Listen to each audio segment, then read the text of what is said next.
à tous, très content de vous retrouver sur la chaîne Basket Session Reverse. Même le samedi, vous êtes là et c'est votre jour entre guillemets vu que c'est celui où on répond à vos questions. Exactement, Théo.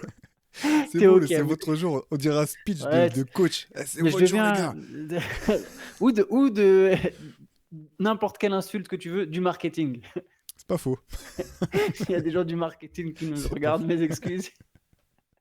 Pardon aux familles, tout ça. Ça Mais commence très mal, ce CQFR. il n'y a pas Shai pour cadrer. Voilà, on est Théo et moi. C'est donc Théo qui va poser les questions et aussi y répondre. On va y répondre tous les deux. Et bah écoute, du coup, Théo, je vais te laisser tout de suite la parole. Ouais, bah écoute, une fois de plus, merci à tous pour toutes les questions que vous avez envoyées, les questions, les jeux. On n'aura probablement pas le temps de poser, de tout poser, que ce soit les questions ou les jeux, mais voilà, sachez qu'on garde ça aussi parfois dans un coin de notre tête pour les semaines suivantes. Donc merci encore. Et je voulais commencer par remercier un auditeur de longue date qui nous a déjà posé des questions et qui est toujours aussi cool. C'est Wax, que vous connaissez forcément, soit parce qu'il vient de sortir un album d'ailleurs très récemment, soit parce que vous l'avez vu avec la First Team, soit parce qu'il est passé même, il nous a fait le plaisir de venir dans un épisode de Hoop Cult. Et bon, je vais vous faire écouter sa question parce qu'il m'a envoyé un petit vocal, mais je voulais quand même rajouter un truc. Allez, sincère, vraiment sincère, que j'ai pas eu l'occasion de lui dire, donc je le dis comme ça devant tout le monde. Tu sais, Antoine, parfois, par notre métier, on rencontre des personnalités, ou du moins des célébrités, ou des gens qui sont connus. On a eu l'occasion de se rendre compte que parfois, l'image que tu avais des gens, c'est pas forcément la réalité du. Tu vois, la photo d'équipe est pas forcément la réalité du terrain ou du vestiaire, si je puis m'exprimer comme ça. Mais Très belle franchement, métaphore. sincèrement, Wax, c'est vraiment un mec qui est aussi sympa et cool et sincère qu'il en a l'air. Donc voilà, ça méritait un petit big up à Wax au passage parce que c'est assez rare finalement pour être souligné, je pense. Allez, C'est bien. petite session compliment terminée. Je vous fais écouter la question que Wax nous a envoyée. Hey Théo, écoute, j'espère que tu vas bien. J'ai été un auditeur assidu pendant tout l'été du CQFR. Bravo Shai, Antoine, toi et vos invités d'ailleurs, parce que vous avez eu des invités trop cool que je connaissais pas du tout. Bref, bravo à vous pour tout ça. Et j'avais une petite question pour le CQFR du samedi, si jamais tu l'apprends, aucune obligation. C'était si la NBA, on va dire qu'il y a un Covid mondial, un truc où on peut pas avoir une saison normale. Du coup, ils arrivent à trouver dans cette dystopie une solution, c'est de retourner à Disney, mais pas avec les équipes. En général, ils font un tournoi NBA Jam, c'est-à-dire que chaque équipe prend 2 joueurs seulement de leur effectif. Hmm. Alors, bien sûr, on va pas faire toutes les équipes les unes derrière les autres, mais d'après vous, qui êtes des experts, s'il y avait cette dystopie et que chaque équipe devait prendre 2 joueurs, à votre avis, qui serait champion NBA? On va dire qu'il y a 10 matchs de saison régulière, 15 matchs de saison régulière, on balaye ça rapidement, et après, direct, c'est les playoffs. Donc voilà, tu me diras, moi je me suis pas mal amusé à le faire dans ma tête, et bon, j'ai mon gagnant dans le cœur, mais c'est évidemment pas les Pistons, mais j'ai hâte d'avoir vos réponses si jamais vous trouvez. Voilà, je vous fais des gros bisous et encore merci pour tout ce que vous avez fait cet été. Ouais, Bah, super question ouais. de Wax. Déjà, je te dirai après lui ce qu'il avait en tête, parce qu'il Ok, m'a dit vas-y, je aussi voulais par savoir. texto Ok. ce qu'il avait en tête. Tu veux que je te le dise d'entrée de jeu? Qu'est-ce que Non, tu pas préfères? obligé. Non, non, pas obligé. Ouais. Je peux d'abord, comme moi, j'ai pas sa réponse. euh, mais moi, je vais pencher le côté du cœur, m'incite tellement à dire Yanis et Lillard. C'est très dur de pas répondre Yanis et Lillard parce que je pense que s'il n'y avait pas Doc Rivers et des peintres autour, il serait peut-être déjà champion, tu vois. Mais non, je suis très tenté de dire Yanis Lillard, hein. Je me dis, t'as un mec comme Lillard. Ils vont jouer des pick and roll, ça va être un closer énorme au shoot, et après, tu as Yanis sur toute la dimension physique. Mais je suis obligé de penser à Jokic Murray, en fait. Je me dis, en plus, je pense que Jamal Murray en 2-2, il doit être très chaud, en fait. Tu vois. Il doit être plus chaud, même encore qu'en 5-5. Donc, ouais, allez, peut-être il serait moins facile à exploiter Yanis et Lillard en défense, les deux. Tu vois, Murray, Jokic, aucun des deux est un très bon défenseur. Tu vois, là, au moins, sur Yanis Lillard, il y en a un des deux où Yanis, il va mettre des contres. Après, évidemment, LeBron Davis. Mais je pense pas qu'il gagnerait. Et allez, ouais, et là, comme ça, c'est les noms qui me sont venus en tête. Je pense qu'il y en aurait plein qui seraient chauds. Un Booker Durant serait relou à sortir aussi. Hein. Carrément, mais Oh, Booker c'est une Durant. question vraiment marrante. Ce qui est marrant, en fait, c'est que quand tu réfléchis comme ça, t'es obligé quand même quasiment de penser à prendre un petit et un grand. Et Parce un que tu grand, vois, ouais. un duo comme les deux Jay de Boston, tu vois, je me suis posé la question. Je dis pourquoi c'est pas un des premiers noms qui me vient en tête. Parce que je me dis, bah ouais, en attaque, tu galères. Par contre, défensivement, ils peuvent se faire exploiter si tu te retrouves dans un duo, même Paul George Embiid, tu vois, par Mm. exemple, Oh oui. c'est chaud à jouer aussi, quoi. Moi, le duo qui m'est venu tout de suite en tête, c'est quand même, sans surprise, Jamal Murray, Nikola Jokic. Derrière, j'avais aussi la doublette dont tu parles, là, des Bucks. Je me posais simplement la question de savoir si, dans le contexte de 2 contre 2, le fait que Yanis n'ait pas de tir extérieur te permettait pas plus facilement, finalement, de défendre, en fait. Et tu vois, je me dis, si tu as une opposition Murray-Jokic face à Lillard, Yanis, limite, Jokic, il peut se contenter de rester sous le cercle et il n'est pas obligé de sortir quand c'est Yanis qui sort, alors que l'inverse, c'est pas forcément vrai. En Ouais, tout ouais, cas, pas c'est. autant vrai, clairement. Ouais, voilà, pas autant vrai. Mais ce qui est marrant, c'est que la doublette des Lakers, et puis bah, je vais dire quand même, parce que c'est le premier, je pense, Et, auquel. Ouais, juste, je veux vas-y. rajouter un nom. Bien sûr. Pareil, c'est deux petits, mais Kyrie Luka, je pense que Luka, qui est qui est pas un bon défenseur. Par contre, il est très solide sur ses jambes et je pense qu'il peut défendre sur des mecs plus grands que lui en fait plus facilement. Je te dis pas qu'il va arrêter Jokic ou Embiid, bien sûr que non, tu vois. Mais la plupart des autres intérieurs arriveront pas à le bouger, tu vois. Et du coup, il pourra défendre juste au poste. Et par contre, Kyrie Luka, parce que je sais plus, une fois, on nous a posé, c'était la semaine dernière, on nous posait la question du 3-3. Et j'ai dit, c'est vrai que Kyrie, s'il était en 3-3, bon, quand même, à un moment, tu as du mal contre lui, quoi. Et je pense que Kyrie Luka serait très violent aussi, au passage. Non, carrément, c'est intéressant. Je vais te dire quand même ce qu'avait en tête, ce qu'avait en tête Wax. Il me disait, ouais, ça serait la dernière chance pour Brand de gagner un titre. Et j'y croirais. Donc je pense que voilà, ses favoris, ça aurait été potentiellement LeBron et Anthony Davis, ce qui s'entend complètement, je trouve, Clairement. dans ce cadre-là. Même s'il faudrait voir un petit peu les règles, quoi. Si tu joues en 14 secondes, c'est-à-dire qu'il faut que LeBron il speed de ressortir la balle et tout, c'est peut-être un petit peu dur quand t'as 62 ans.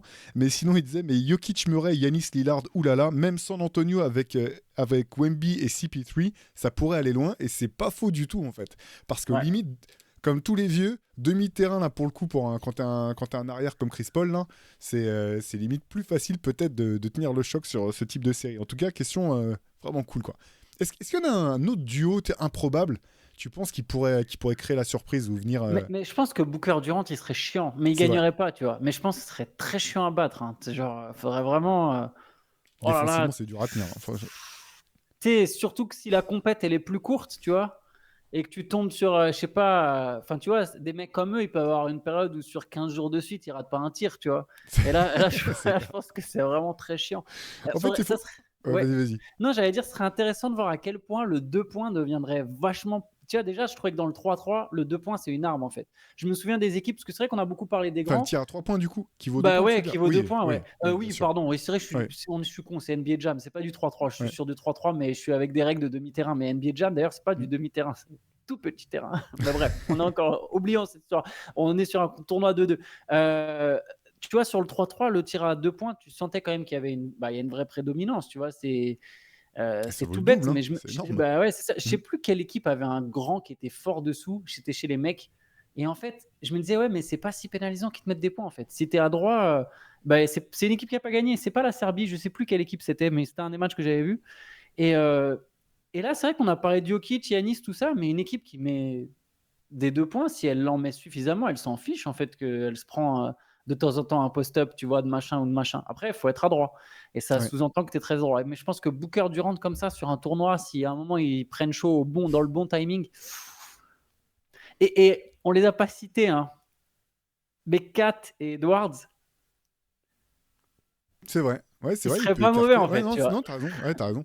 Non, c'est clair. Non, en fait, c'est marrant parce que bon, là, je pense qu'on creuse trop loin, mais du coup, je suis en train de me dire, mais c'est quoi les règles? Est-ce que c'est tu sais, comme quand tu vas jouer dehors et tu sais, si tu marques, tu gardes la balle? Est-ce que c'est Ouais. alternance des possessions? Parce qu'effectivement, si c'est tu marques, tu gardes la balle et que c'est les deux gars de Phoenix qui ont la première possession, ça peut vite devenir relou en fait, parce que comme tu disais, ils peuvent ne pas rater de tir pendant 3 semaines et aller très très loin, quoi. Yes.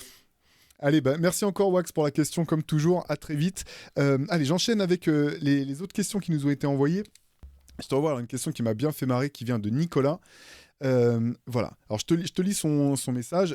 Son message faisait suite au podcast qu'on a fait lundi dernier au sujet des Sixers. Il disait: je ne vais pas vous poser la question de savoir si c'est l'année des Sixers ou pas, car je crois bien que vous, 3 petits points, parce qu'on se disait que c'était potentiellement ça. Il dit: en l'occurrence, moi aussi, j'y ai répondu à travers cette page Facebook créée en mars 2017. Donc, il y a un petit lien. Et quand j'ai suivi le lien de la page Facebook s'appelle Sixers champion en 2025. Donc, Wow. tu vois, c'est quand même bien vu, quoi. Et il dit: Ah, oui, mais oui, attends. En 2017, on était en plein Saminki, non? C'était en mode le rebuild. Le écoute, rebuild. je vais te dire ça. Oui, oui, au moment de la draft de Ben Simmons et avec Embiid déjà dans l'équipe, je les voyais gros comme un camion et un jour champion. Donc la prophétie est toujours potentiellement réalisable, apparemment, on est d'accord. Donc ma question est de jouer à ce même jeu. Alors attention, hein, prépare-toi, sors ta boule de cristal et ton chapeau de Nostradamus, pardon. Le mec qui a trop écouté de Ouais. rap ricain dans sa Mais, jeunesse. mais belle référence, belle référence. Merci. Qui voyez-vous champion en 2032?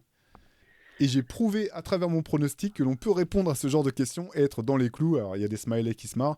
Et je vous redonne rendez-vous en septembre 2031 pour un CQFR et faire le bilan de vos pronostics. PS, je te donne son prono à lui. Son prono, c'est Bulls champion en 2032. Non. Non. Ça, c'est non. Ça ne marchera pas. Il a eu de la chance sur les Sixers, ça ne marchera pas 2 fois. 8 ans pour reconstruire les Bulls, j'y crois pas.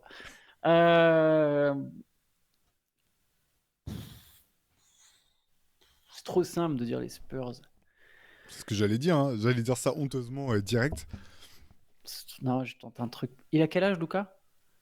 25? 26? Ouais. Ouais, non, Non, non, il doit avoir 25 ou 26, c'est ça. Parce que tu sais, on l'avait mis dans nos top 25 de moins de 25 l'an dernier.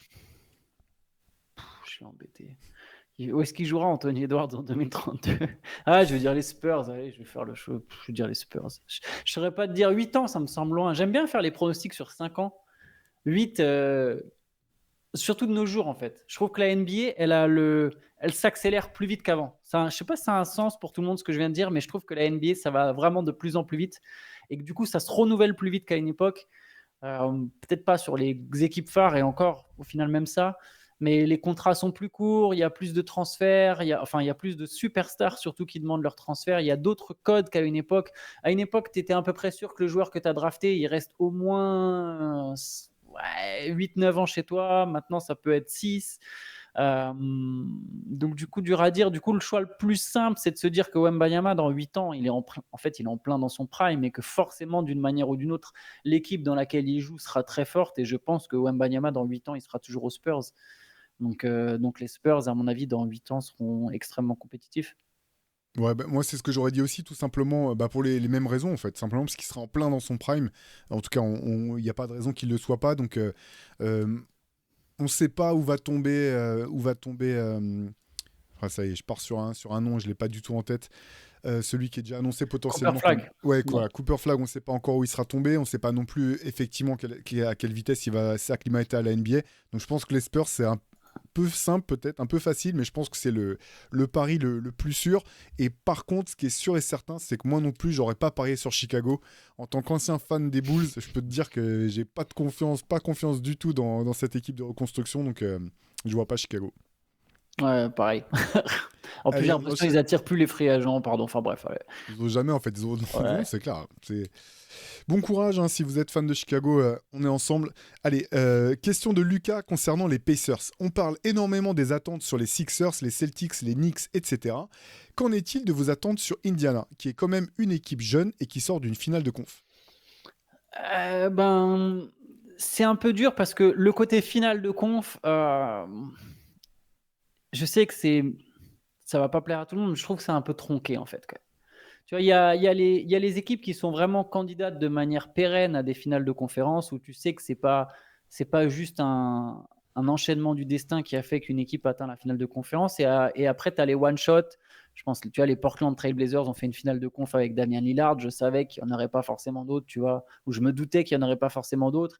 Un peu pareil quand Atlanta va en finale Ah de ouais. conf avec Trae Young, tu sais que c'est un peu un one-shot. Indiana ne serait pas tout à fait dans cette catégorie, mais on est obligé quand même de souligner que les Pacers ont sorti les Bucks qui n'avaient ni Giannis ni Damien Lillard pendant une partie de la série, c'était quand même pas. Enfin, je veux dire, déjà là, il y a eu un petit coup de chance. Derrière, ils sortent les Knicks avec plein de blessés. Après, oui, ça finit. Enfin, voilà. Et du coup, ils se retrouvent en finale de conférence comme ça. Malgré tout, c'est une équipe qui a quand même beaucoup de jeunes et qui a du talent. C'est une équipe qui, je pense, peut s'installer dans ce haut du tableau, pas top 3, mais tu sais, dans le top 6, dans les équipes qui se qualifient directement au playoff. Et après, ça va dépendre justement de l'évolution un peu des jeunes. Finalement, Tyrese Haliburton, tu vois, moi, je suis pas persuadé que Tyrese Haliburton, c'est absolument ta superstar si tu es une équipe qui va très, très, très loin. Si on parle d'équipe qui joue des finales de conférence régulièrement, je suis pas sûr que ce soit Tyrese Haliburton ton meilleur joueur, peut-être plutôt ton deuxième meilleur joueur. Et si c'est ton deuxième meilleur joueur, là, oui, je me dis, ouais, tu es très bien placé pour commencer à jouer quelque chose. Siakam, il faut voir combien d'années il peut être le meilleur joueur ou le 1 bis des Pacers. Ça va dépendre de l'évolution des Nembhard. Il y a beaucoup de bons jeunes en fait que j'aime beaucoup. Donc il y a une équipe qui est très talentueuse et qui peut être une équipe piège qui justement sur des situations va passer des tours. Mais là comme ça, je me dis pas qu'Indiana est vraiment à la lutte avec Boston, Milwaukee, Philadelphie, quoi. Ça me semble un poil encore un peu haut. Je suis totalement d'accord avec toi. Je vais reprendre la prophétie du professeur Antoine Pimel qui dit que pour vraiment avoir une chance de pouvoir être champion, il faut que tu aies au moins un joueur qui est top 5 au NBA ou qui soit pas loin, parce que finalement les Celtics l'an dernier, ils gagnent, et ils dominent la ligue et ils dominent les playoffs aussi, et ils s'imposent relativement simplement au bout du compte en finale en ayant un joueur que la plupart des gens considèrent comme étant juste à l'extérieur du top 5. Je parle de Jason Tatum, mais il y a peu de gens finalement qui le mettaient forcément à coup sûr dans le top 5. Et pour le coup, Indiana, je vois pas de joueur avec ce statut-là. Je pense que c'est, comme tu as dit, une équipe piège, belle équipe. Moi, ce que j'attends de voir, c'est si la défense, finalement, dont ils ont réussi à faire preuve en playoff, ça va devenir une nouvelle marque de fabrique de ce qu'ils vont apporter l'an prochain. Là, je les prendrai peut-être un peu plus au sérieux. Mais c'est vrai qu'il faut reconnaître que par le passé, il y a eu des très belles équipes de saison régulière qui n'avaient pas de superstar et qui fonctionnaient très bien. On pense aux Hawks de l'époque Al Horford, par exemple. Mais en playoff, finalement, ça te permettait jamais de passer les équipes avec vraiment une superstar et un super sidekick, voire Miami, même voir les Bulls à l'époque d'Eric Rose. Donc ouais, moi je suis un petit peu, j'attends de voir, mais je suis pas persuadé que. Par exemple, si on me demandait aujourd'hui, je parierais pas sur le fait qu'ils refassent une finale de conférence l'an prochain. Idem.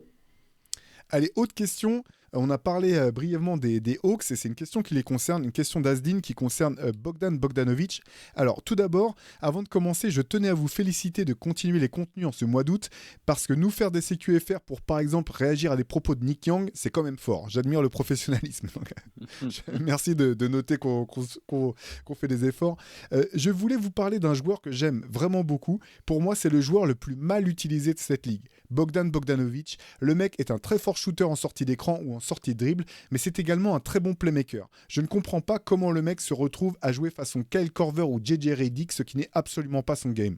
Je suis persuadé que cela pourrait être un difference maker pour une équipe dans une campagne de playoff, parce qu'il a ce côté clutch et c'est le style de joueur qui pourrait augmenter son niveau en playoff. Le problème, c'est qu'avec le terrain en pente à Atlanta, où la défense est visiblement une notion inconnue, je le vois mal jouer les playoffs. Entre parenthèses, 27e défense de la saison dernière.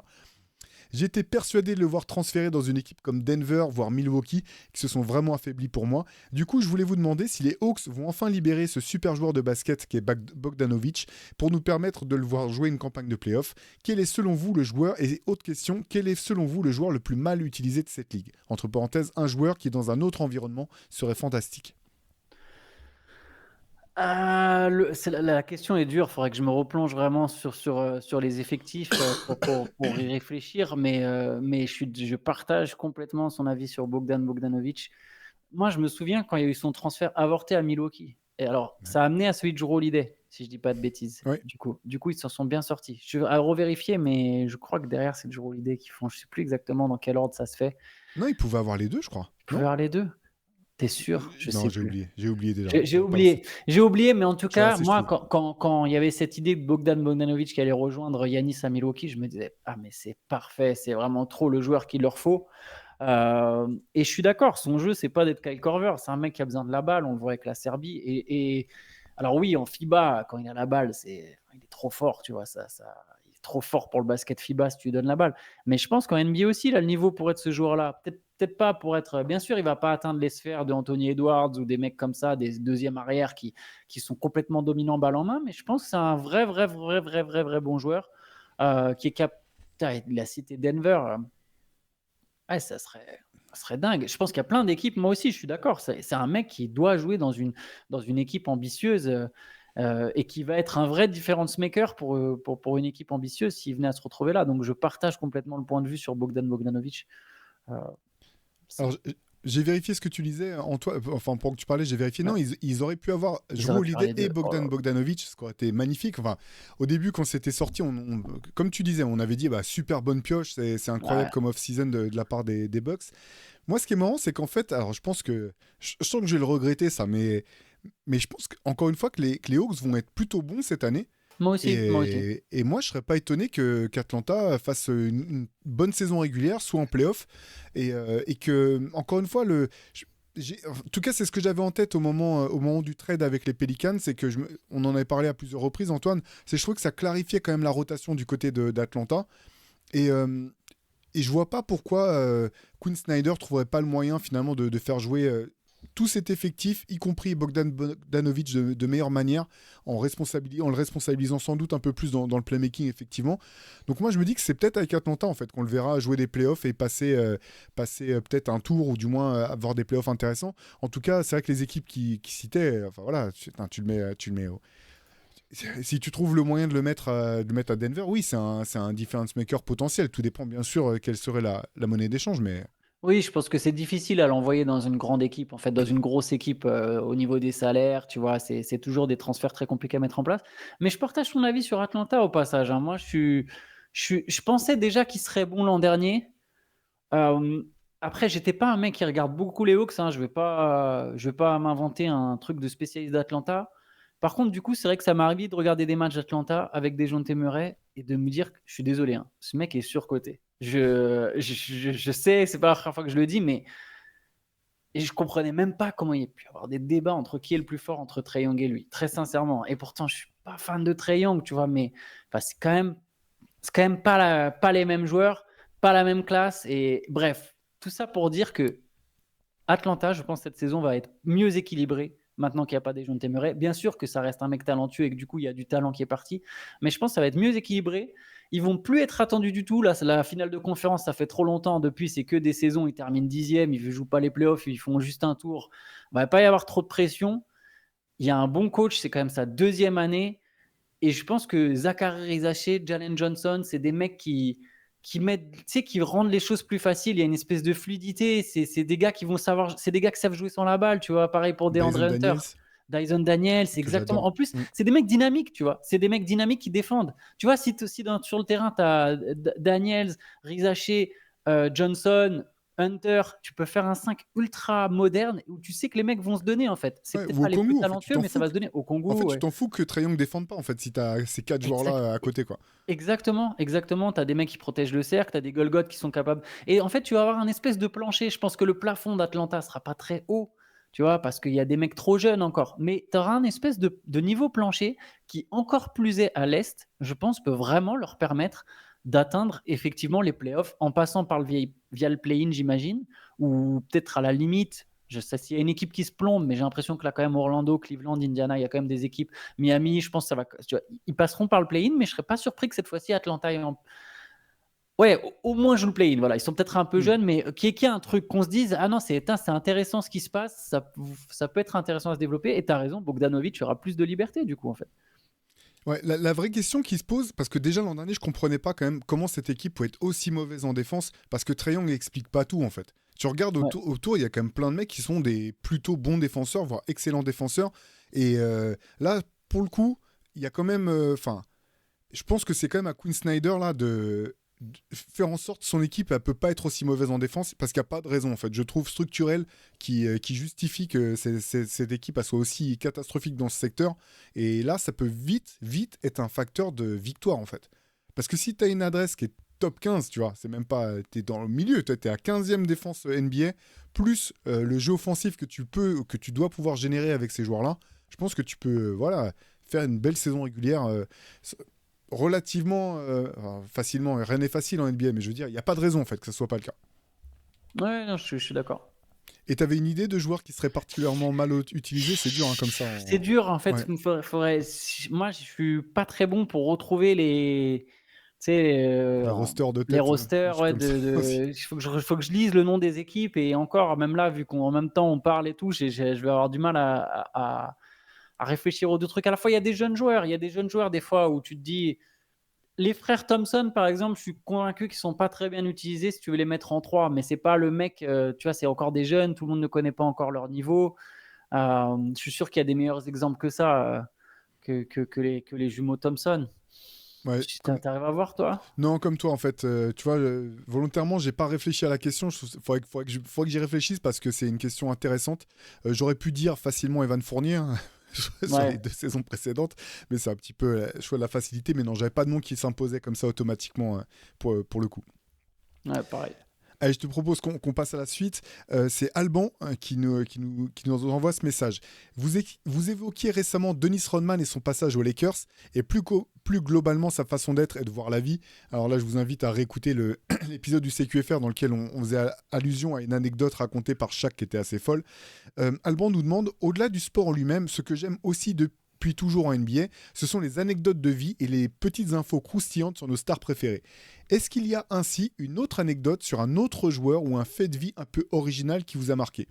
Et après, il y a une deuxième question. Je te la pose tout de suite, peut-être comme ça. Ouais, je te la pose tout de suite. Deuxième question.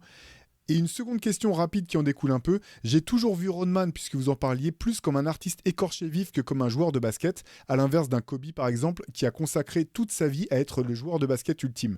Est-ce que vous voyez ainsi d'autres joueurs qui pour vous auraient pu faire tout autre chose et qui voient leur carrière NBA comme simplement une des facettes de leur vie?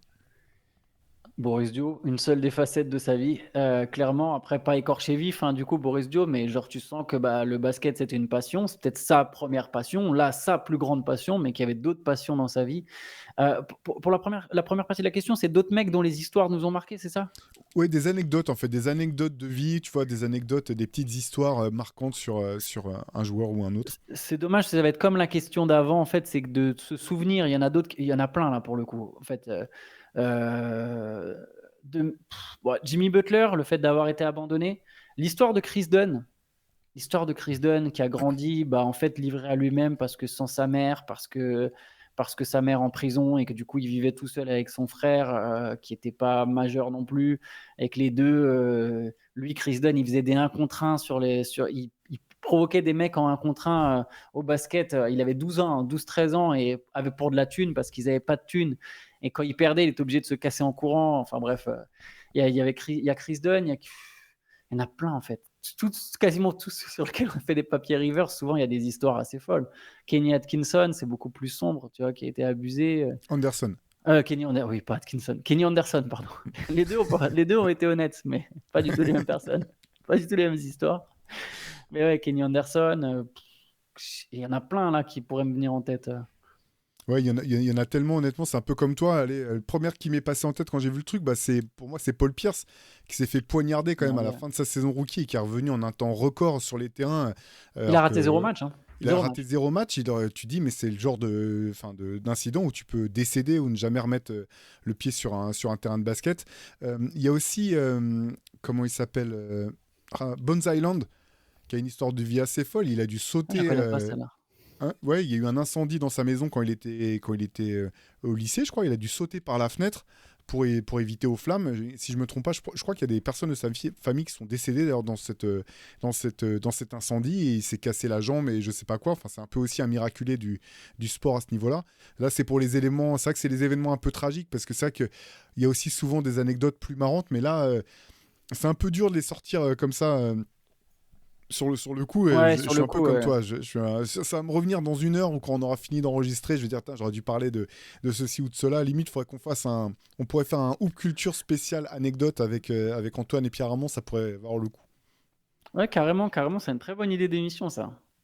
Je le note pour plus tard et je transmettrai à mon acolyte. Allez, une question qui nous est envoyée par Alex. qui nous dit « Dans le podcast sur la saison à venir des Sixers, vous évoquez le fait qu'une des circonstances qui doit pouvoir permettre à Philadelphie de viser au moins une finale de conférence cette année, c'est le relatif faible niveau de la conférence Est en comparaison de la conférence Ouest. Et vous rappelez que la dernière fois que les Sixers sont arrivés en finale NBA, sous l'ère Allen Iverson, cela s'est produit à une époque où l'Est était moins fort que l'Ouest. Je suis la NBA avec plus ou moins d'assiduité selon les saisons depuis une vingtaine d'années maintenant, et j'ai l'impression que cela a toujours été globalement le cas. Certes, l'Est compte chaque année des équipes très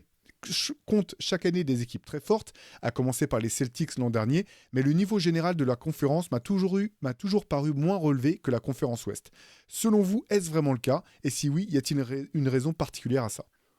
Moi, je trouve que c'est vraiment le cas. C'est un truc que je répète depuis un moment maintenant, d'ailleurs. J'ai cette prise de position qui est pas marginale, hein, et je sais que je suis pas le seul à le penser, que l'Est est moins forte que l'Ouest.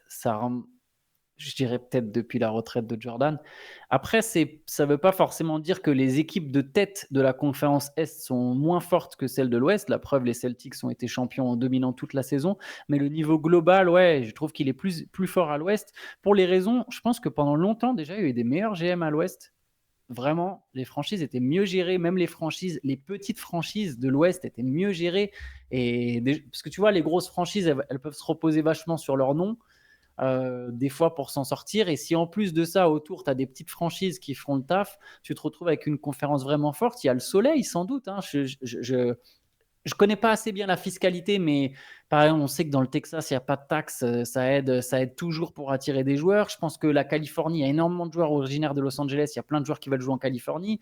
Il y a je disais le soleil, je pense Puis il qu'il y y a a pas beaucoup mal. d'équipes aussi. Il y a beaucoup d'équipes, exactement. Je pense que le climat a un impact d'une manière ou d'une autre. Il y a des villes qui attirent un peu plus. Alors évidemment, pas Salt Lake City ou Minnesota, mais voilà, Phoenix, les équipes de Los Angeles, Sacramento, tu sais que tu n'es pas loin de Los Angeles.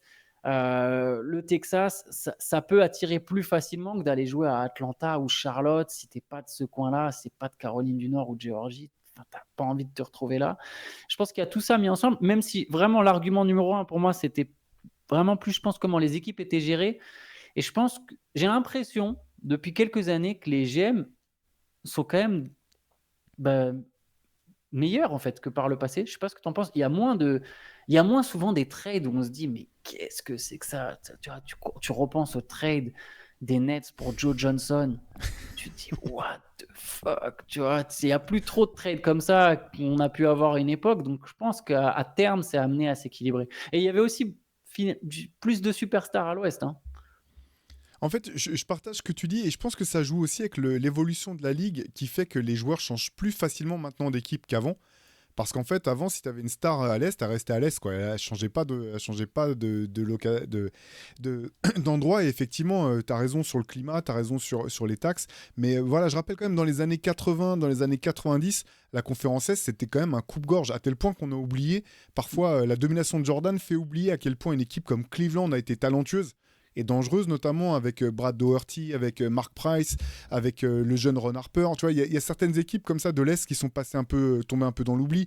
Si on remonte avant encore avec les Celtics, bien sûr, mais pas uniquement. Il y avait aussi une équipe incroyable à Philadelphie avec Dr. J, Moses Malone.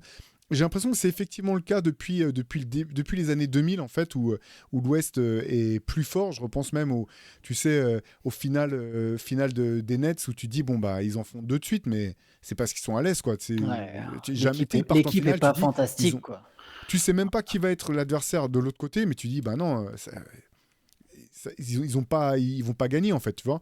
Donc j'ai l'impression qu'effectivement, ça c'est globalement l'Ouest a été, il y a eu plus de talent en fait, des joueurs, des équipes avec plus de talent à l'Ouest. Et je reviens sur ce que tu disais, je pense que le top 4 à l'Est va être très fort cette année, mais c'est derrière en fait, entre 5 et 11, limite, tu dis bon bah, enfin non 11 j'exagère, tu vois, mais entre 5 et 10 au moins en tout cas, bon bah ça fait pas une différence folle quoi. Mais en fait, tu te dis que s'il y avait une saison, je sais qu'il y a des gens qui sont partisans de ça, de se dire on arrête avec les conférences et on fait Ouais. les équipes de 1 à 16. Bah, je pense qu'il y aurait une vraie majorité d'équipes de l'Ouest. Si on se mettait à jouer, chaque équipe joue 2 fois un adversaire dans la saison. Donc tu joues, parce que les équipes de l'Est, des fois, je vois, ouais, mais elles ont un meilleur bilan. Normal, elles se jouent entre elles 4 fois contre 2 à l'Ouest. Et même les oppositions Est-Ouest veulent rarement dire grand-chose. Tu sais, sur une saison, des fois, Ouais. les équipes de l'Est ont plus souvent battu les équipes de l'Ouest. que tu sais pas à quel moment elles se sont affrontées. Est-ce que c'était parce qu'un tel, enfin, t'as pas tout le contexte et c'est pas assez parlant pour moi. Je trouve que le niveau global, on se rend quand même vraiment compte qu'il est meilleur à l'Ouest. Et je pense qu'aujourd'hui, si tu faisais un 16, il y aurait 10 ou 11 équipes de l'Ouest. 10, 10, je pense. Au moins 10. 10. Je dirais 10 et 6 de l'Est. Un truc comme ça. Ouais, en tout cas, voilà. Question intéressante. Allez, il y en a deux qui concernent les JO. On va faire un petit flashback, revenir sur les JO 2024. La première qui nous est envoyée par Albert, qui dit: Pensez-vous vraiment que la finale masculine était si serrée que ça? J'ai trouvé que l'équipe des USA maîtrisait vraiment tout le long du match. Quand la France se rapproche à -3, pour moi, c'était surtout dû à un immense relâchement des USA et à des exploits, avec une adresse exceptionnelle de la France, entre parenthèses, très vite contrée par Steph, mais même sans lui, il restait aux USA quelques cartouches. Sans viser particulièrement quelqu'un, je trouve qu'il y a eu un chauvinisme exacerbé de la part des médias français concernant la finale.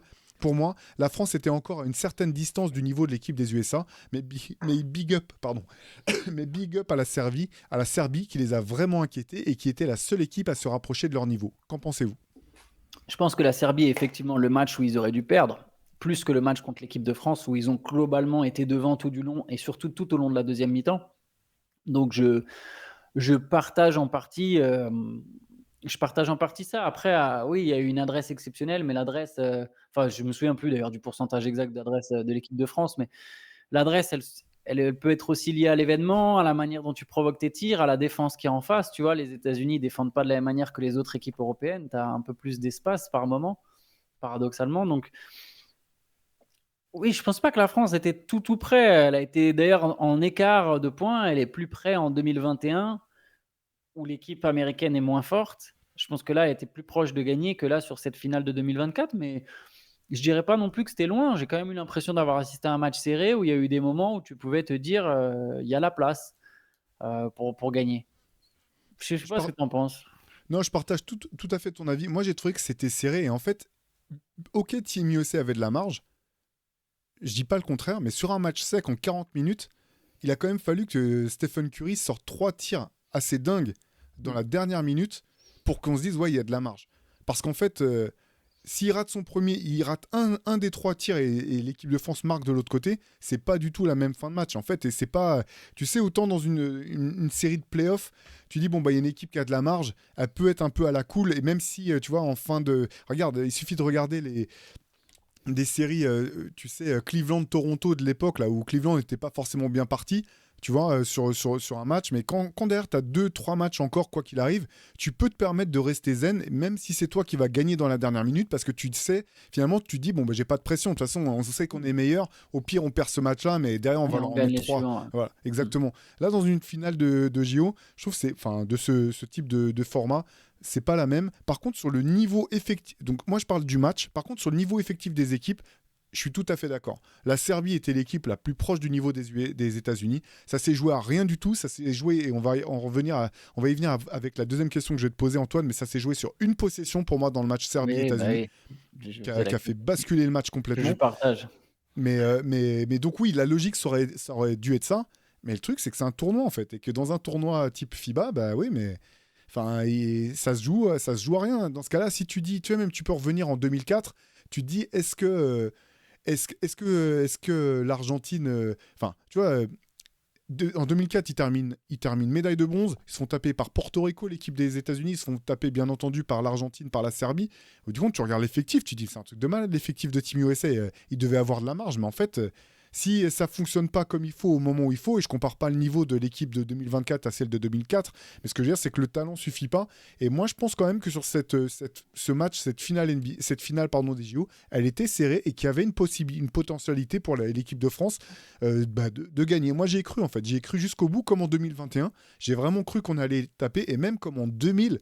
Dans les 2 dernières minutes, le moment où on est à -4, je me dis, mais Il y a 4 points je vais d'écart. pas dire que j'y croyais, mais je me suis dit, mais ça se trouve, c'est faisable, quoi.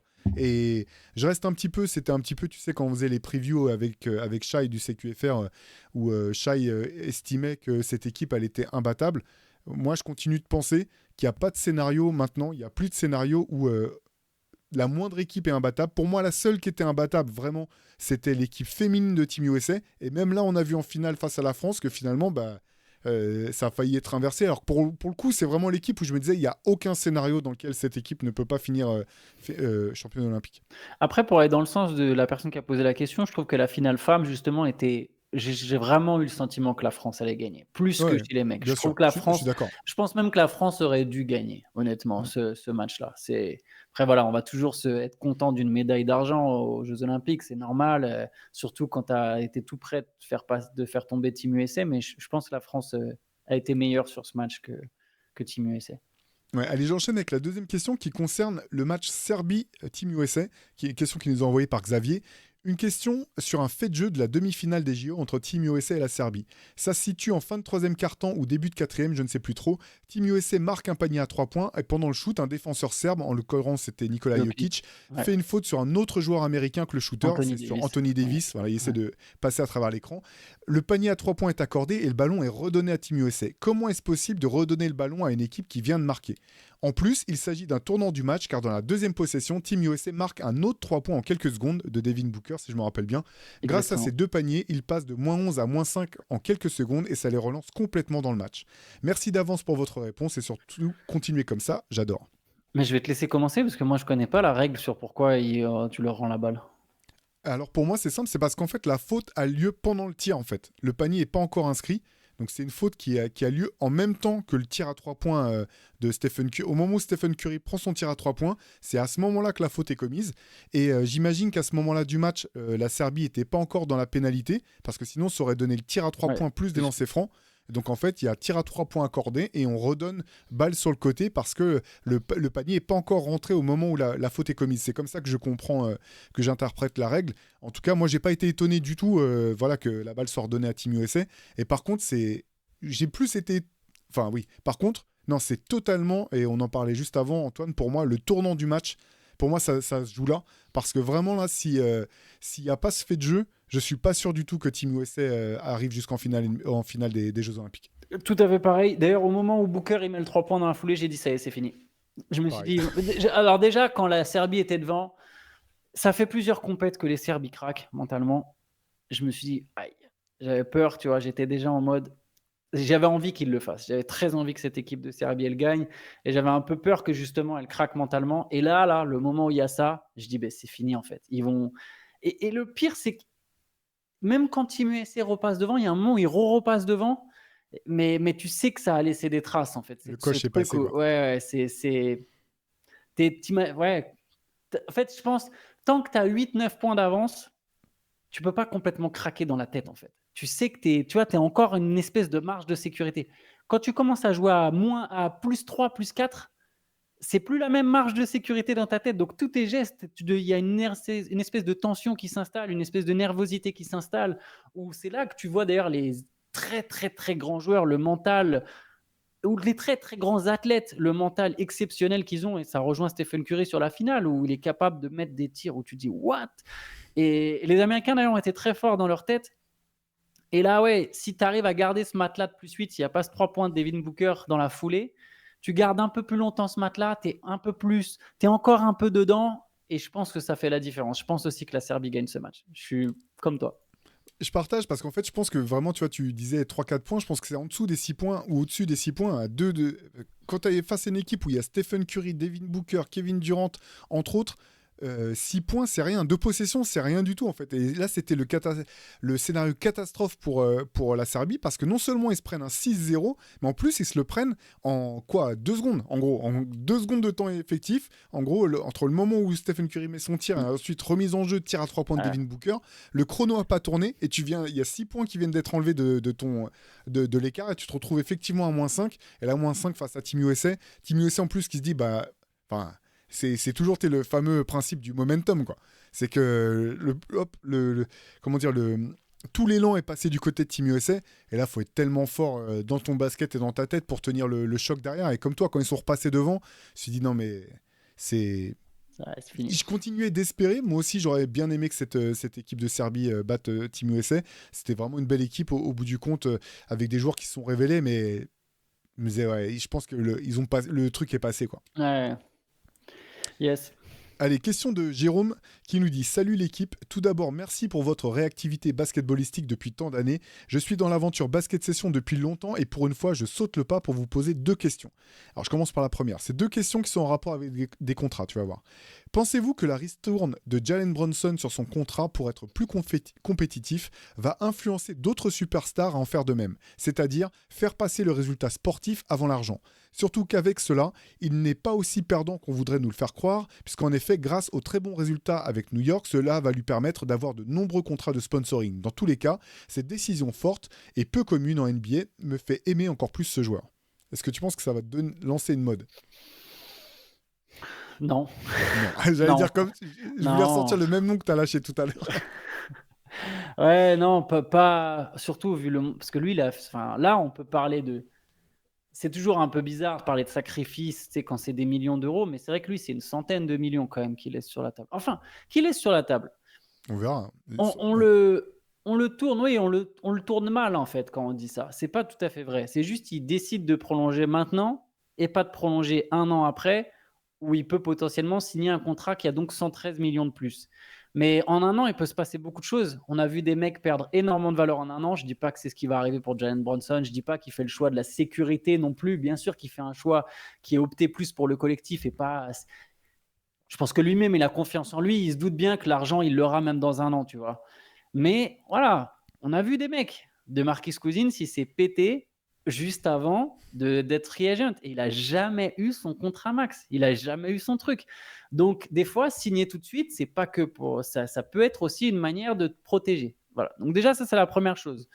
Ensuite, oui, il fait effectivement, si on reprend la formule du début, il fait quand même une vraie ristourne, 113 millions. Des fois, quand on parle de sacrifice financier, c'est par exemple, je sais pas, LeBron qui a signé pour 4 millions de moins pour pas que son équipe elle soit au-dessus de la taxe. Là, c'est pas 4 millions, c'est un vrai truc et qui, je pense, n'inspirera pas. Enfin, il n'y a pas beaucoup de mecs qui feront. Enfin, je pense qu'il y a quasiment personne qui fera de même. Et Jalen Brunson n'est pas une superstar comme les autres quand même. Il n'a pas le même parcours, il n'y a pas le même truc. Je pense malheureusement que. Enfin, malheureusement. Non, c'est même pas malheureusement. Les joueurs font ce qu'ils veulent.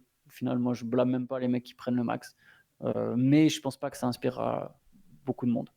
Moi non plus, et je pense pas que ça surtout à ce stade de sa carrière, parce que les autres exemples qu'on avait, on avait des joueurs comme Dirk Nowitzki, comme Tim Duncan, comme Manu Ginobili aussi, qui ont fait des efforts financiers, mais c'était plus sur la fin de carrière en fait. Déjà, l'essentiel de leur argent avait déjà été sécurisé, et ce qui est d'autant plus admirable, je trouve, dans le cas de Jalen Brunson, c'est que tu peux te dire qu'en fait, son contrat aujourd'hui, c'est l'un des meilleurs contrats de la NBA en fait, parce que quand il a signé à New York, quand New York l'a débauché de Dallas, d'un côté, on se disait, est-ce que c'est pas beaucoup d'argent pour Jalen Brunson? 2 ans plus tard, tu dis, bah non, c'est pas beaucoup d'argent. C'est même peu d'argent finalement pour un Ouais. mec qui est, je sais pas, top 5, top 7 peut-être, tu vois, sur la saison dernière, des joueurs les plus impactants de la ligue.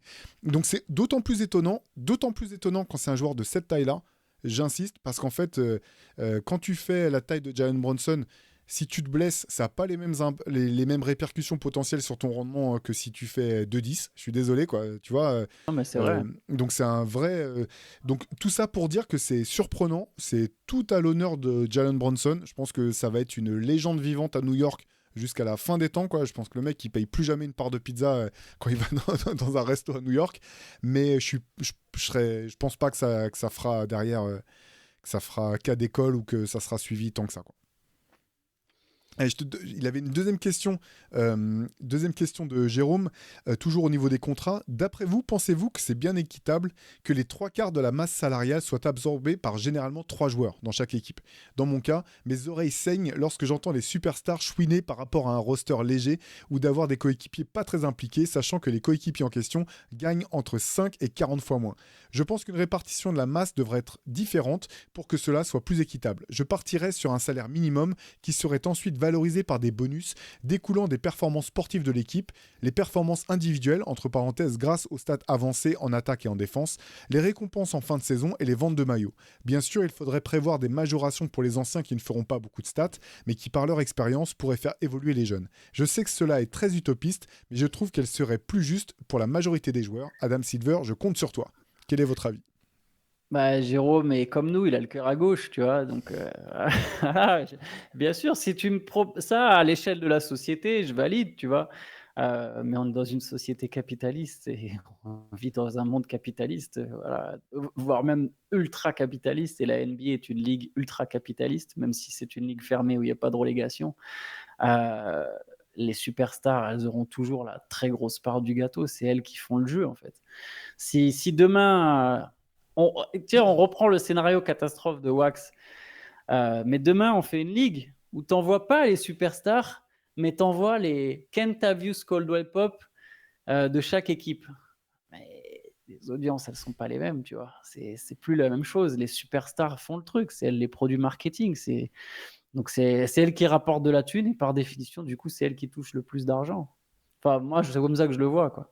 Oui, bah, c'est comme ça que c'est. Moi, je pense qu'il y a quand même, il y aurait moyen quand même de rajouter. Tu pourrais élever simplement, tu sais, garder le même salary cap et augmenter le salaire minimum, en fait. Tu vas réarranger ta grille salariale de manière à ce que Ouais. finalement, bah, les contrats max soient un peu moins élevés parce que sur la globalité de ton roster, tu peux pas donner, tu vois, Ils finiront peut-être par faire, hein, d'ailleurs. ça, je trouverais ça effectivement plus juste, en fait. Effectivement. Voilà, ça, c'est.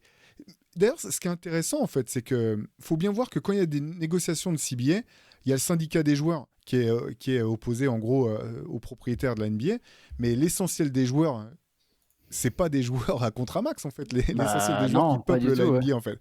Donc, c'est à eux aussi de s'organiser en tant que syndicat des joueurs pour plus défendre les droits de ceux qui sont le plus nombreux dans la ligue. Quelque part, ça part par ce.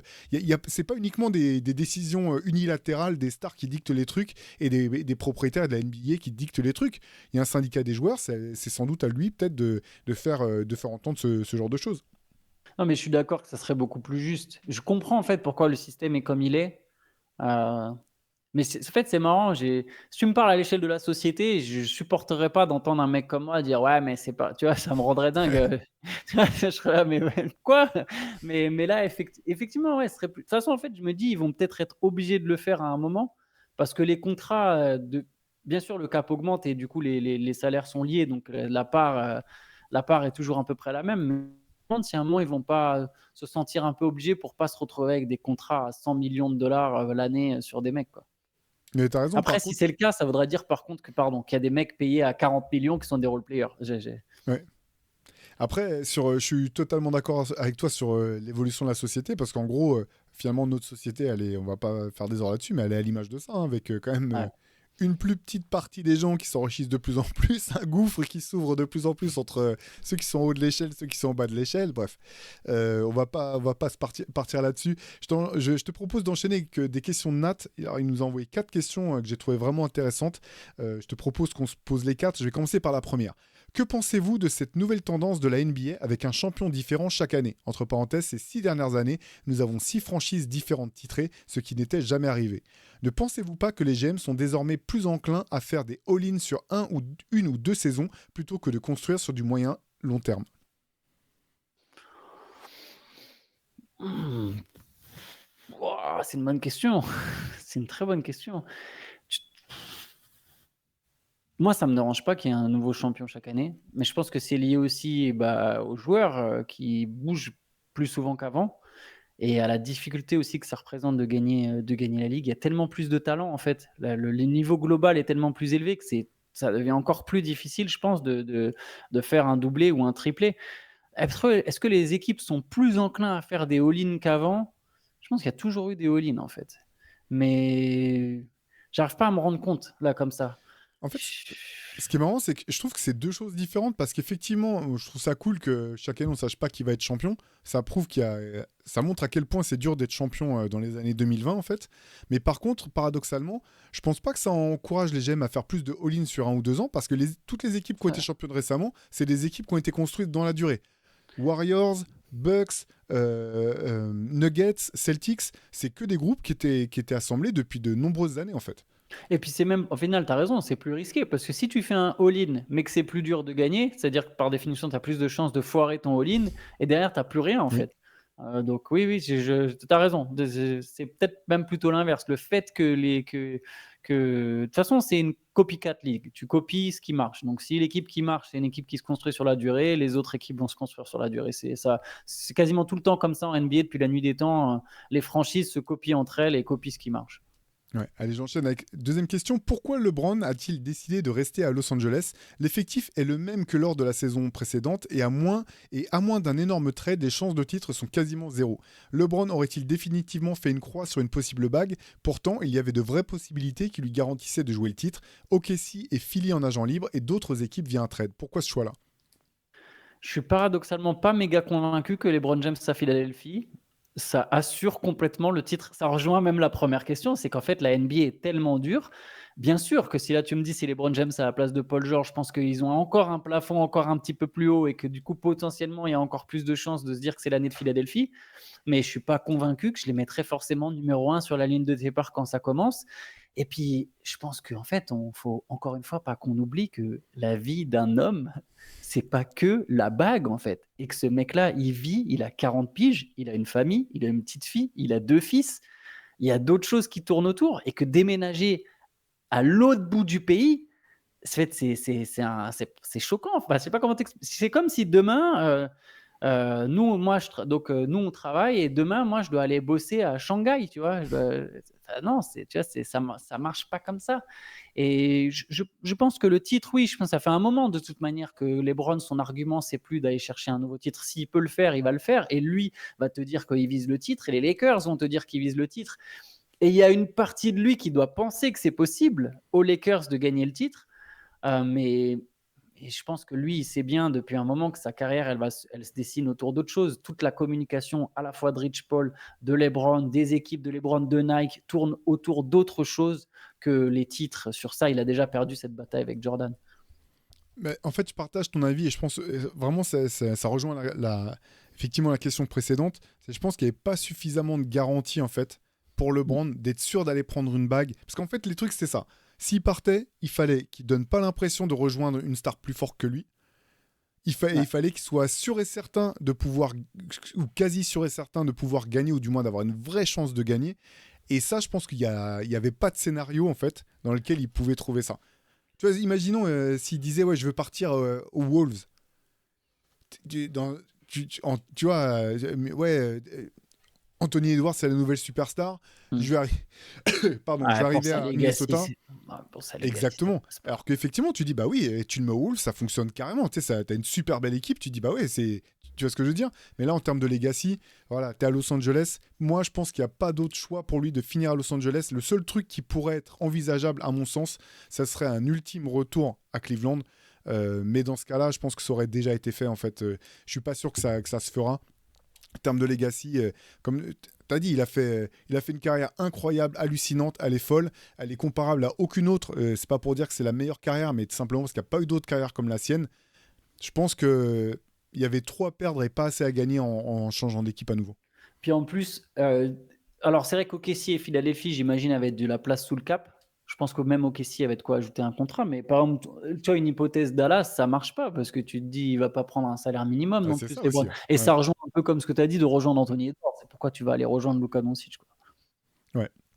Bref. Alors après, il y avait une question, mais en fait, elle ressemble pas mal à celle qu'avait envoyée Wax, donc je vais la laisser de côté. Dernière question, alors peut-être un petit peu dur comme ça aussi au débeauté, Antoine. Donc toujours Nat qui nous demande, sur toute la free agency, quelle est selon vous la signature la plus sous-estimée? Oh, sur toute la free agency. Oh. Dur.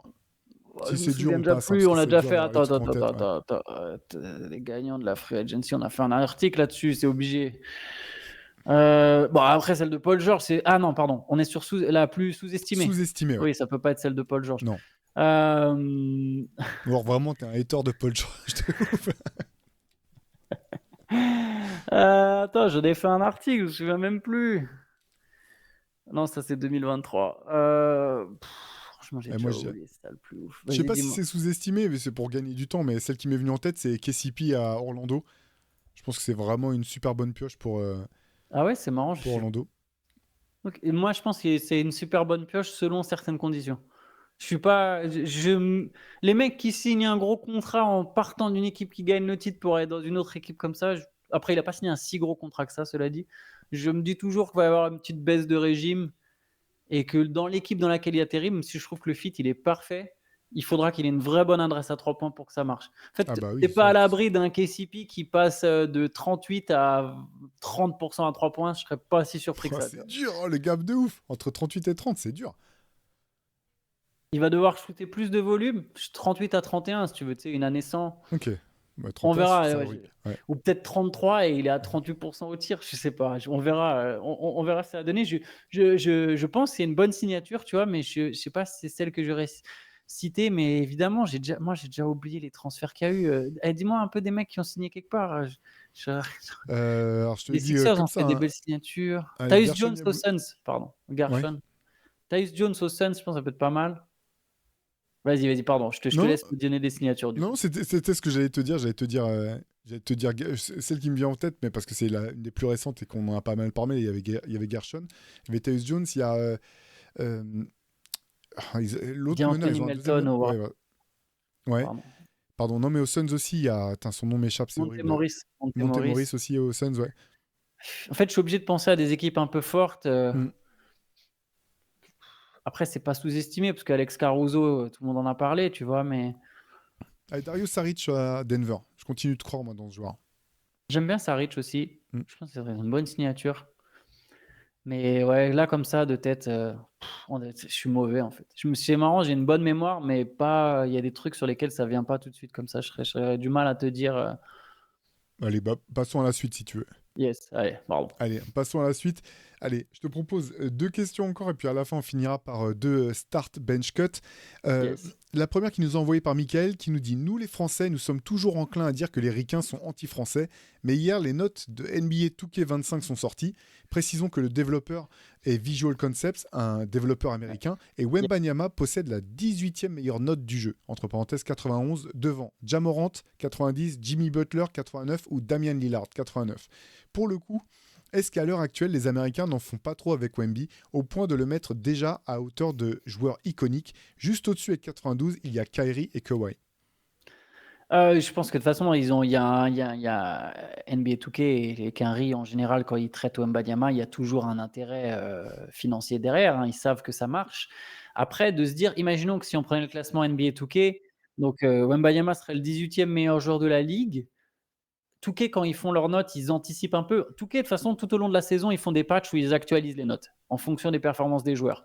Donc là, pour l'instant, il n'y a pas de match. Donc ils sont obligés pour l'instant d'être dans ce qui s'est passé l'an dernier, mais avec une anticipation sur la saison, parce que imagine que, tu vois, tu peux pas mettre un Wembanyama trop juste sur son jeu de l'an dernier quand tu sais qu'il va progresser. Sinon, direct au bout de 2 semaines, avant qu'il y ait le premier match, avant qu'il y ait le premier patch, pardon, tous les gens sont saoulés. Ah, regarde, Wembanyama, il tourne à 35 points par match, mais dans tout cas, il a 86 en note, tu vois.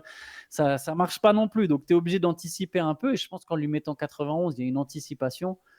Pour donner un ordre d'idée, Théo, je crois que les meilleures notes, ça va être autour de 96, des trucs comme ça. Ok. Ça fait très longtemps que je n'ai pas joué à Touquet, cela dit. Mais moi, ça ne me choque pas de se dire qu'il est dans le top 20, tu vois. Aujourd'hui, Wembanyama, sur sa deuxième saison,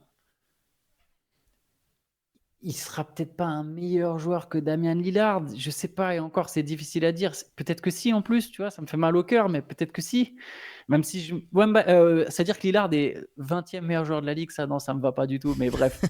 Mais la note de Lillard, je Mais c'est sais qu'elle peut-être pas sera la faute de remontée. Wembanyama, quoi. C'est peut-être par rapport à d'autres joueurs qui sont devant. C'est ça, il faudrait voir qui est devant exactement. Je sais que la note de Lillard, elle sera remontée d'ailleurs, s'il performe au Bucks. Mais ça me semble pas si choquant, en fait, honnêtement. Moi, pareil, en fait. Effectivement, on en fait beaucoup avec Wembanyama. Nous, en France, on en fait beaucoup aux États-Unis avec Wembanyama. Mais en fait, ce qui est dingue, c'est qu'au moment, à chaque fois, enfin, au moment où tu te dis ça, eh ben, il fait des choses où tu dis, mais c'est normal, en fait. Tu vois, regarde le tournoi olympique où il y a des matchs, on dit, il prend trop de tirs à 3 points, il fait pas ceci, il fait pas cela, et on n'a pas tort de le dire, en fait. Ouais. Mais derrière, tu dis, il fait une finale excellente face à Team USA. Il termine, comme tu le disais, meilleur marqueur, passeur, rebondeur de son équipe. Tu dis, il a 20 ans. Je trouve ça assez normal, en fait, de parier et de te dire, ce qu'on a vu l'an dernier, et notamment ce qu'on a vu dans la deuxième partie de saison l'an dernier, c'est le plancher du plancher, en fait. Donc, c'est sa moins bonne saison, quoi. Oui, il va être meilleur défenseur que ce qu'il est déjà. Il ne peut être que meilleur attaquant. Il va être dans une équipe en plus qui sera de fait, je pense, plus fonctionnelle. Donc qui lui permettra lui d'avoir un meilleur rendement, et son meilleur rendement permettra à l'équipe d'être meilleure. Donc je suis pas choqué non plus. Je suis pas choqué. Et honnêtement, tu sais, alors c'est peut-être, tu vas me dire, c'est peut-être moi qui abuse, mais je me dis, il est en dessous de Kyrie et Kawhi. Ouais, est-ce Bah, qu'il en est vraiment en dessous? ouais, c'est ça, tu vois. Je me dis, Kawhi, il va jouer quoi? Combien de matchs il va jouer? Tu vois, est-ce que le Kawhi qu'on connaît, c'est vraiment le Kawhi d'une saison régulière complète? J'en sais rien, tu vois. Donc ça me semble, même ça me semble pas fou, effectivement. Allez, j'enchaîne sur la dernière question. Question envoyée par Patrick. Merci encore pour votre régularité et votre simplicité. Je trouve aussi l'expertise d'Antoine de plus en plus fine. Derrière, il enchaîne le JJ français. Donc attention, prépare-toi si les Lakers viennent te recruter pour prendre la suite de Il dit JJ ça parce Redick. que je suis maigre. N'importe quoi. Je croyais que t'allais dire, il dit ça parce que j'ai la même adresse que JJ Redick. C'est comme ça qu'on construit une Bah, fanbase. je suis plus adroit. Ah voilà. Là, ça c'est l'Antoine que je connais. Ensuite, la question. Alors, ma question fait suite au podcast sur les Sixers. Je suis encore plus sceptique que vous sur le mental de Joel quand les matchs comptent vraiment. Cette impression m'a sauté aux yeux pendant les JO. Dans cette compétition, les vrais, entre parenthèses, les vrais stars ont toutes assuré quand ça comptait, même dans la défaite. Shai Gilgeous-Alexander, Jokic, Giannis ou Victor, qui fait son meilleur match en finale. Et aux États-Unis, quand ça compte vraiment, il faut mettre Joel sur le banc et c'est Curry, LeBron, Durant, les vraies stars de l'équipe qui prennent les choses en main, même si en 2024, elles ne sont pas sur le papier aussi dominantes que Embiid. Il va peut-être se révéler cette année, et tant mieux pour lui et les Sixers si c'est le cas, mais on peut aussi craindre que ce merveilleux leader ne soit jamais assez bon leader pour faire gagner son équipe. Avez-vous partagé cette lecture au JO? J'ai pas fait gaffe. Pour être honnête, j'ai pas assez fait gaffe. Je sais pas si Embiid sur le banc, c'était toujours aussi parfois des questions structurelles, tu vois, de jeu, de comment ça se passait le match et de duel. Il fait un bon match pourtant contre la Serbie, Embiid, non? Sur la fin de match. Je crois que Je sur la me fin de souviens match, plus assez. il me Je me semble souviens qu'il est plus. bon. Il me semble que le match contre la Serbie, la demi, je crois qu'Embiid est pas mauvais du tout dans le quatrième quart-temps, hein, de mémoire. Mais ouais, je suis. Ah, frérot, voilà. Vous nous direz en commentaire, mais je crois que Joel Embiid fait un gros quatrième quart-temps sur le match contre la Serbie en demi-finale. Et que du coup, il aurait eu un impact. Donc, j'ai pas assez fait gaffe sur les JO, mais c'est vrai que de manière globale, j'ai tendance à me dire qu'Embiid, des fois, il peut manquer du leadership, ou c'est même pas juste du leadership, il peut manquer un peu de mental. Mais Embiid, par contre, là, il est à son prime physique, technique, et du coup, je pense aussi en termes de maturité. Donc moi, sur cette saison à venir, je ne me dirais pas tout de suite que le leadership d'Embiid peut poser problème. Peut-être le leadership cumulé de Embiid, de Paul George, etc. Mais je ne retiendrai pas ça comme argument très, très, très, très fort non plus contre Embiid ou les Sixers. Ce serait plus une accumulation de petits arguments où je me dis, bah voilà, cette accumulation va faire que les Sixers ne vont pas gagner. Mais je ne serais pas en mode, ah c'est sûr, ils ne peuvent pas gagner parce que Embiid, il est comme ça dans sa tête, quoi. Je me méfierais un peu sur cette saison-là. Ouais, il y a différentes choses. Moi, je pense quand même, malgré tout, que Embiid, c'est pas un leader. Et je pense pas que ce soit forcément grave. En fait, parfois, le leader d'une équipe, c'est pas forcément. Le meilleur joueur de l'équipe a pas forcément la capacité d'être le meilleur leader. En fait, c'est ça que je voulais C'est dire. vrai. Voilà. Par contre, effectivement, je vois pas en lui un leader. Ce qui s'est passé aux Jeux Olympiques, je l'ai trouvé quand même globalement pas très bon sur ces Jeux Olympiques. Je me rappelle plus assez du match contre la Serbie, mais effectivement, je l'ai trouvé. Globalement, j'ai trouvé que ça jouait mieux quand il y avait Anthony Davis à la place de Joel Embiid sur le C'est terrain peut-être pour pas ce Team USA. match-là, hein. Mais c'est peut-être celui-ci, hein, parce qu'il a aussi fait des bons matchs. Après, c'est aussi un mec qui découvrait le basket FIBA. Je suis assez vieux pour me rappeler avoir vu Tim Duncan dans le basket FIBA et se barrer en disant FIBA sucks et plus jamais remettre les pieds. Donc c'est pas toujours si simple comme ça de s'adapter à un autre type de jeu, notamment pour un big man, voilà, habitué à jouer quand même de haut panier, ce genre de choses. Donc voilà, moi je l'ai pas trouvé vraiment, j'ai pas vraiment trouvé bon. Par exemple, tu vois, il y a pas un seul moment pendant les JO où je me suis dit, ah c'est vraiment dommage qu'il joue pas avec l'équipe de France. Ouais, c'est vrai. Ah, mais honnêtement, moi non plus d'ailleurs. C'est Tu vrai. vois, puis bon, voilà, c'était un non-événement pour moi au bout du compte. Et donc voilà, je sais pas si ça se voilà, après, on en a déjà parlé à plusieurs reprises, notamment dans le podcast de lundi dernier, que je vous invite à réécouter si besoin. Mais jusqu'à présent, son historique en playoff est peu glorieux. Il n'est pas au niveau d'un joueur de son talent, d'un joueur de son statut, de son standard. Et c'est un petit peu ce qu'on disait, quoi. Il faut que ça soit cette année. Enfin. voilà, c'est cette année potentiellement ou jamais. Enfin, à un moment, on disait ça vers la fin, Antoine, je crois que tu étais d'accord de se dire, là, si cette année, dans ce contexte-là, ça marche pas en play-off, il peut plus se tourner vers personne pour dire Par lui, c'est c'est la à lui faute de dans le quelqu'un miroir. d'autre. Voilà, exactement. C'est clair. Voilà. Allez, Antoine, je te propose, pour terminer, on a fait long, dis donc, dans ce CQFR, je te propose de terminer avec, on nous a envoyé plusieurs start bench cut.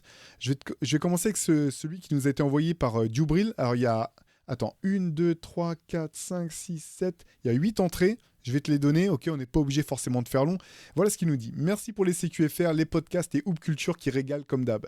Petit jeu de start bench cut pour vous dégourdir un petit peu sur les role players avant de reprendre la saison. Ça serait génial si vous pouviez argumenter votre choix de pourquoi un tel plutôt qu'un tel. Je trouve ça super drôle avec des role players. Donc là, effectivement, c'est uniquement avec des role players. Donc un que tu startes, que tu mets dans le 5, un que tu mets sur le banc et un que tu coupes. Je rappelais les règles pour ceux qui ne connaissaient pas le principe, mais je me doute que tu les connais par cœur, Antoine. Yes. Alors, je commence par le premier. Terrence Mann, Bruce Brown, Nickeil Alexander Walker. Attends, redis-moi le premier. Premier gars. Terrence Mann. Bruce Brown et Nickeil Alexander Walker. Oh, il est dur celui-là. Il est dur celui-là, il est très très dur.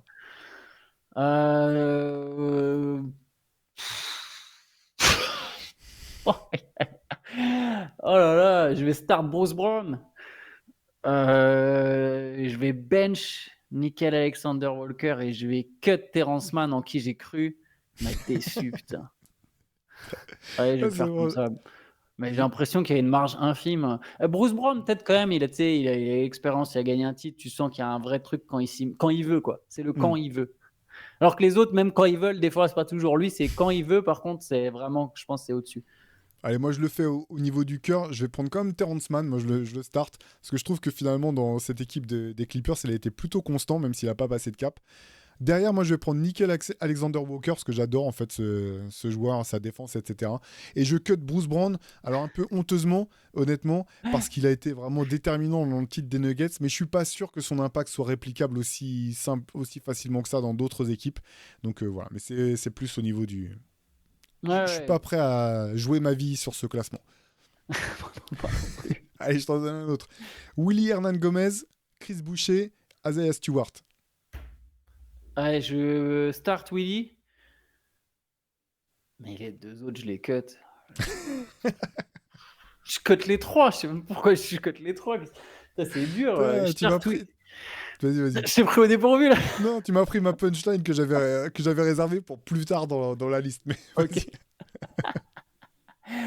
Je sais même pas qui je bench entre les deux. Non, je bench Chris Boucher et je cut Isaiah Stewart. J'ai pas confiance en ce mec-là.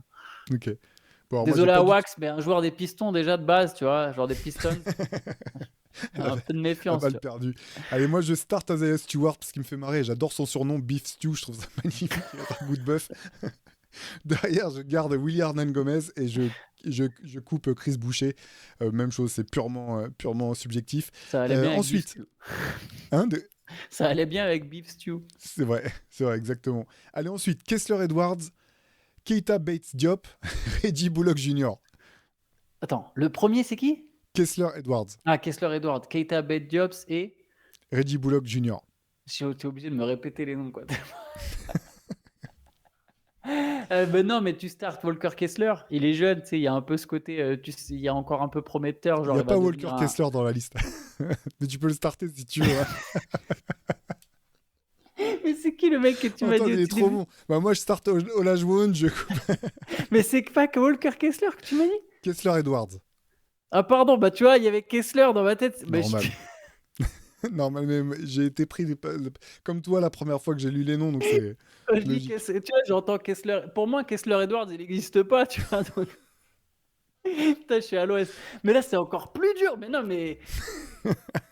Attends, tu vas me prendre pour un fou, mais s'il te plaît, redis-moi le troisième. C'est Reggie Bullock, le troisième? Oui.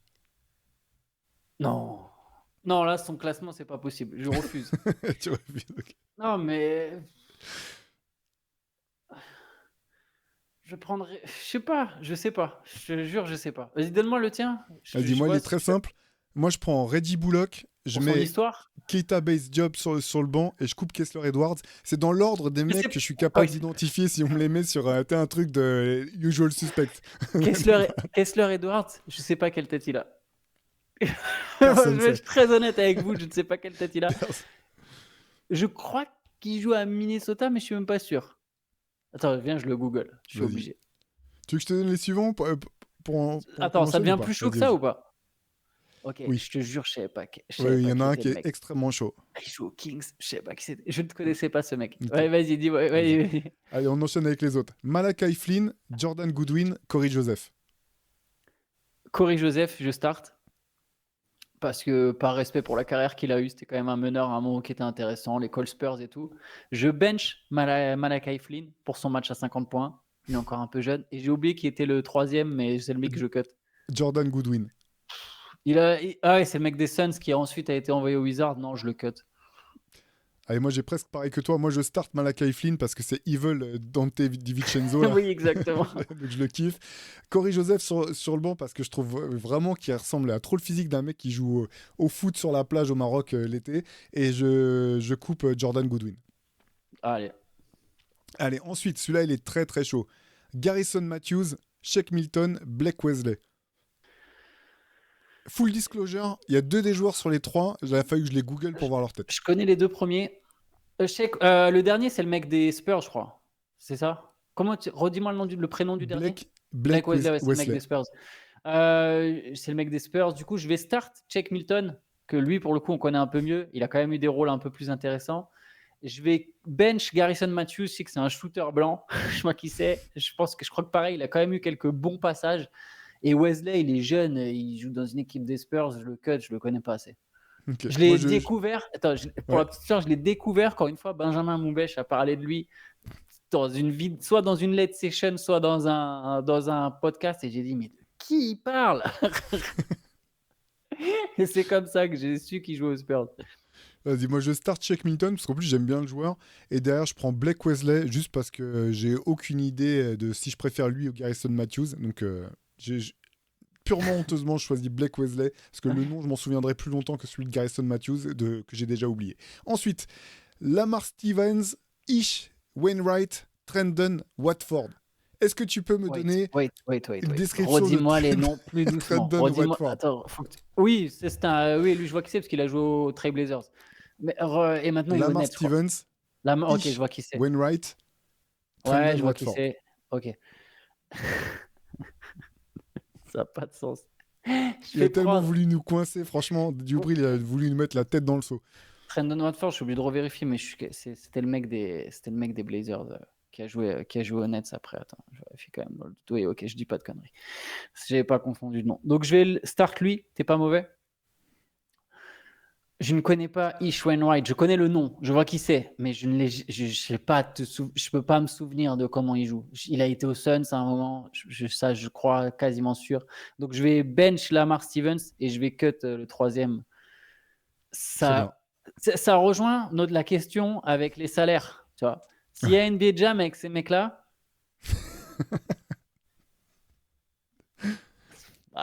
très chaud. Quoi. Moi, j'en prends aucun. Parce que vraiment, je maîtrise pas assez le sujet. Je vais pas mettre les familles ados. J'enchaîne. Il en reste 2. Nick Richards, Charles Bassey, Jackson Hayes. Là, je les connais. Je start Nick Richards. Je pense qu'on n'a pas tout vu encore.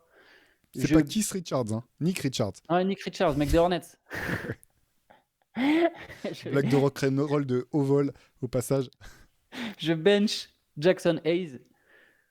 Je trouvais surcoté depuis le début. Mais bon, il n'est pas inintéressant complètement. Mais bon, il était drafté. Je crois qu'il est pris en 10e, je crois. Un truc comme ça. Il était aux Lakers l'an dernier. Ouais. Et l'autre, c'est qui le troisième déjà? Charles Bassey. Ouais. Ah, je crois qu'il était pas mauvais, Bassey, à un moment.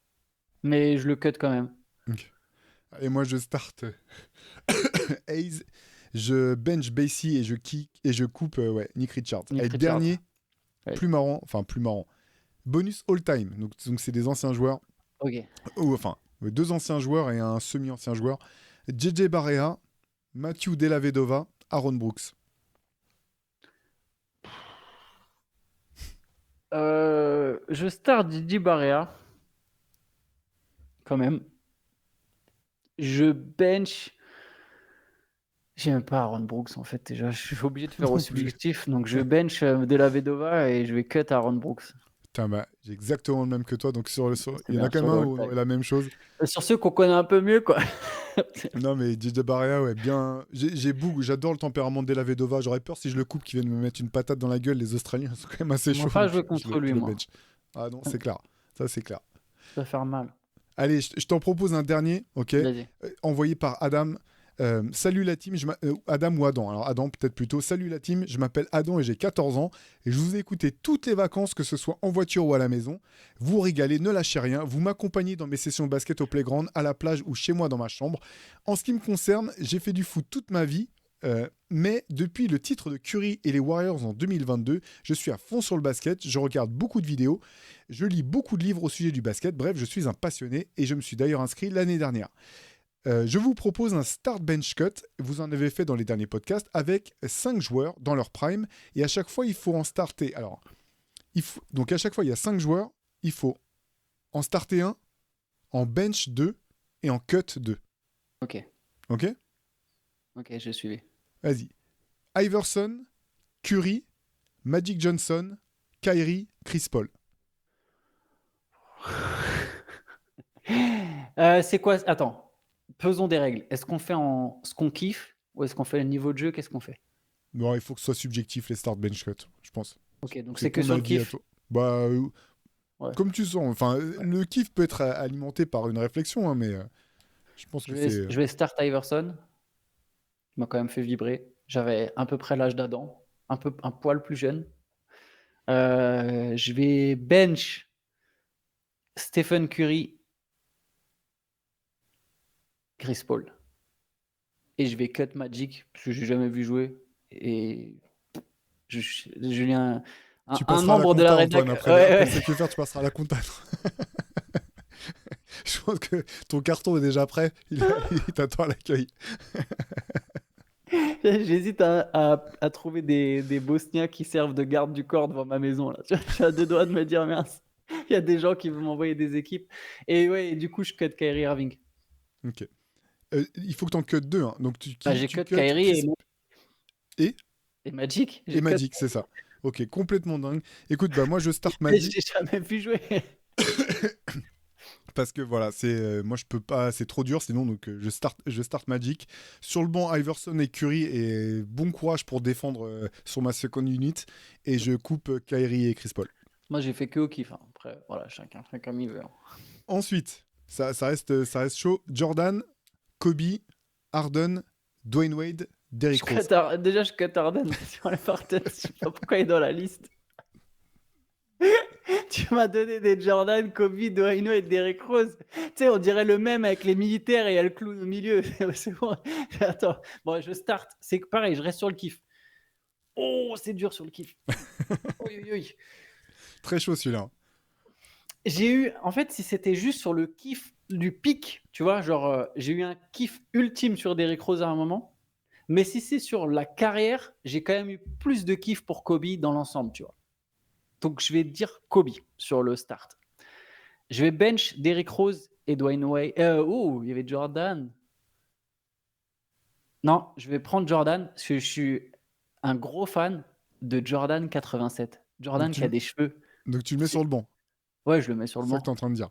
Mais Vas-y, c'est au vas-y. kiff. Tu m'as dit c'est au kiff. Go on. Moi, au kiff, je suis obligé. Non, mais j'ai fait au kiff. Moi, je fais au kiff. Je suis vraiment pas sur le niveau de jeu là. J'ai absolument pas sur le niveau de jeu sur ces mecs-là.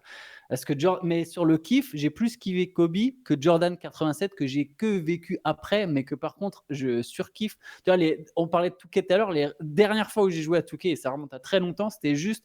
Il y a un mode. Pardon, je raconte un peu, mais il y a un mode qui te permet dans 2K, quand tu prends une équipe, plutôt que de prendre la classe de draft qui est de l'année, tu vois, tu prends une ancienne classe de draft. Et moi, je prenais la classe de draft 84 pour avoir Jordan qui a des cheveux et je le faisais jouer dans la NBA. Bref, voilà, c'était le seul dernier truc, mon dernier kiff de 2K, c'était ça. Bref, du coup, j'ai Jordan 80, début des années 80, quand il a encore des cheveux, j'ai ce Jordan-là sur mon banc. Je cut Harden et je cut Dwayne Wade, que j'ai beaucoup aimé au passage aussi. Alors là, à nouveau, j'ai un 5 totalement différent. Moi, je start Jordan. Et derrière, c'est très très dur. Derrière, c'est extrêmement dur. Et contre toute attente, je bench Wade et Kobe. Parce que Kobe, il y a des moments où il m'a tellement agacé que j'étais pas loin de le détester. Le Kobe 8, je l'ai trouvé insupportable parfois. Au bout du compte, il m'a fait me lever la nuit pendant 20 ans. Donc je les mets sur le banc et je cut Harden sans remords. Par contre, dur pour Derrick Rose, mais prime trop court. Prime trop Ouais. court pour moi. Mais donc je cut Derrick Rose. Ensuite, très très dur à nouveau, il en reste 3.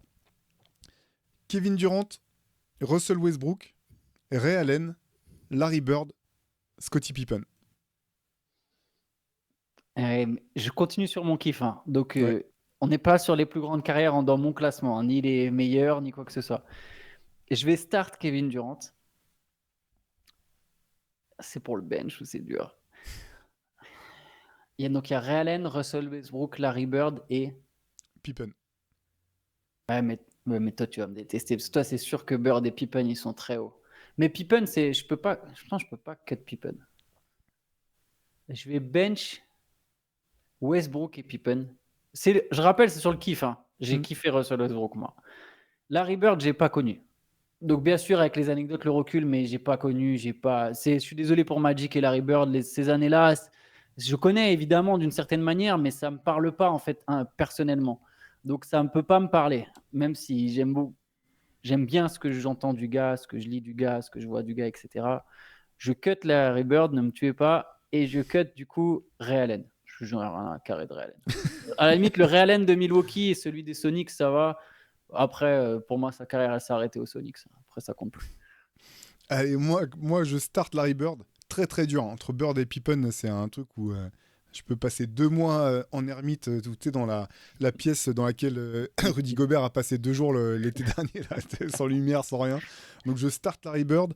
Sur le banc, je mets Pippen. Et derrière, très dur, derrière, je prends Westbrook et je cut Kevin Durant et Ray Allen. Ah ouais, tu cut Kevin Durant, ça, je l'avais pas vu venir, tu vois. Mon gars, t'as coupé Magic Johnson et Larry Bird. Je pense que t'es mal placé pour me pointer du doigt. C'est beau. C'est pas mal, c'est start bench cut à 5 là. C'est pas mal du Bien tout, vu ouais. de la part d'Adam. Ouais, allez, il en reste 2. Yanis, Hakim Olajuwon, Charles Barkley, Dirk Nowitzki, Kawhi Leonard. Oh non, c'est le plus dur pour moi là.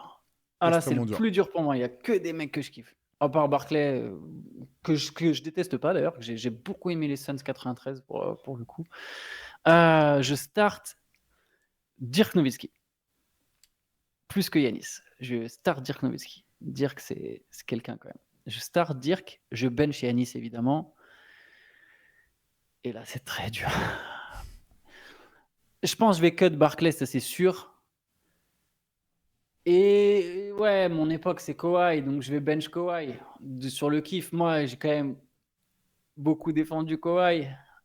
J'ai beaucoup suivi Kawhi, donc je vais bench Kawhi plutôt qu'Olajuwon. Mais voilà, c'est vraiment sur mon kiff perso, c'est une histoire de génération. T'as coupé qui là du coup? J'ai coupé Barkley et Olajuwon. Ok. Pas- Je note.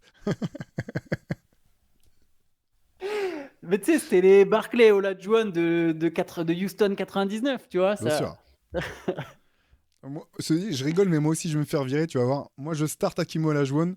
Non, Sur le banc, t'as cut Dirk? Non, je start Hakim Olajuwon. Sur le banc, je prends Yanis et Charles Barkley et je vais couper à regret Dirk Nowitzki et Kawhi sans regret. Je peux te dire que l'équipe qui était en direction de chez moi, elle est partie chez toi, elle a doublé, ils sont armés, ça n'a plus rien à voir. Ah, ils venaient chez moi avec des battes de baseball. Là, je peux te dire qu'il arrive. Alors, c'est une private joke, vous pouvez pas complètement la comprendre, mais il y a quelqu'un dans la rédaction qui est ultra fan de Magic et de Dirk Nowitzki. Et je pense que là, tu as encore plus blasphème que moi. Là.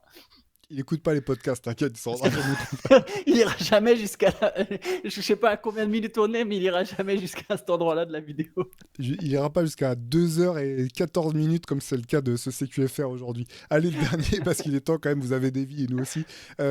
Dernier start bench cut, Nikola Jokic, Joel Embiid, Karim Abdul-Jabbar, Wilt Chamberlain, Patrick Ewing.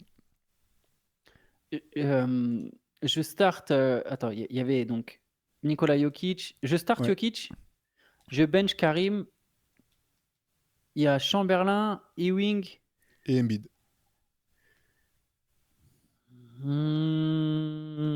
Ça se joue pas entre Embiid déjà, je vous le dis. Embiid et cut. Je vais bench Chamberlain pour tous les records quand même. Donc c'est quoi du coup ton... Redis-moi. C'est en 1, c'est Jokic.